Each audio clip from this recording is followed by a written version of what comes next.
Hello friends, channel को like और subscribe करें। सीरियल हाबिल और काबिल में हम देखेंगे कदीर और हुर्रम की शादी के लिए घर वाले मान गए हैं। बहुत ज़्यादा मतलब कन्विंस करने के बाद दोनों के घर वाले माने हैं, लेकिन एट लास्ट कादिर के घर वाले लेके जाते हैं रिश्ता, वो लोग एक्सेप्ट कर लेते हैं और उन लोग, लेकिन हुर्रम के पेरेंट्स कहते हैं कि अब मंगनी नहीं, डायरेक्ट शादी होगी। वो घर वापस आते हैं, हारिस से सामना होता है। हारिस कहता है मुझे बताए बिना आप कहाँ गए थे। वो कहते हैं कि हम कादिर का रिश्ता लेके गए थे, और वो उन पे चिढ़ जाता है कि मुझे बताए बिना आप कहीं पे उसकी शादी कैसे फिक्स कर सकते हैं, मैं उसका बड़ा भाई हूँ। और जब उसको ये पता चलता है कि हुर्रम से उसकी शादी फिक्स हुई है, तो वो तो गुस्से में पागल ही हो जाता है। उसको समझ में नहीं आता वो क्या करे।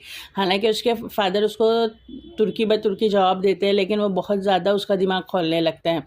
उसके बाद वो अंदर चला जाता है गुस्से में, और रात को, आधी रात को वो जाके कादिर के कमरे में कादिर को सुनाने लगता है कि तुम्हारी इतनी हिम्मत, तुम मेरी एक्स मंगेतर से शादी करो, ये वो दिस दैट ब्ला ब्ला। लेकिन ना कादिर भी इस बार उसका तुर्की ब तुर्की जवाब देता है और उसको बताता है कि वो अब उससे कम नहीं है, और वो पुराना वाला कादिर नहीं है जो हमेशा उससे डरता था।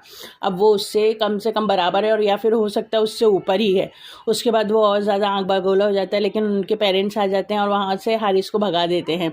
अब देखते हैं फ्रेंड्स आगे क्या होता है, कि बहुत ईजीली हारिस एक्सेप्ट कर पाएगा ये फैक्ट को, कि या कुछ ना कुछ वो जहर उगलेगा ही अपने घर में और किसी के साथ कुछ गलत ना कर दे। देखते रहिए हाबिल और काबिल। Thank you friends.